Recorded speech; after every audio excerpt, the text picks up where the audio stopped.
आणि जी माणसं आपल्या तोंडावर आपल्याला अतिशय चांगलं म्हणतात तीच माणसं आपल्या गैरहजेरीत आपल्याला नाव ठेवतात।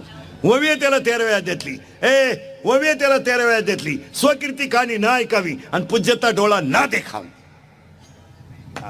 ऐका नीट आता, धृतराष्ट्राचं पहिलं वाक्य आहे काय ऐका, माझे पंडूचे लढायला गेलेत, काय करतात बघ, त्याला माहित होतं युद्ध होणार नाही, हुशार होता। आणि धृतराष्ट्राने गीतेच्या पहिल्या अध्यायात पहिला श्लोक वापरलाय, फक्त पहिला शब्द आहे धर्मक्षेत्रे आणि नंतर कुरुक्षेत्रे। काकड्याच्या सांगतेला पहिला शब्द सांगून ठेवतो, अख्खी गीता कधी पाठ करू नका, अजिबात पाठ करायची नाही गीता, फक्त पहिला शब्द पाठ करा, आयुष्य संपलं।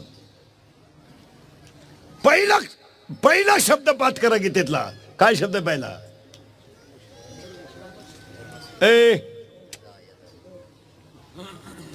गीतेतला पहिला शब्द काय? धर्मक्षेत्री। धर्मक्षेत्री, मग पहिला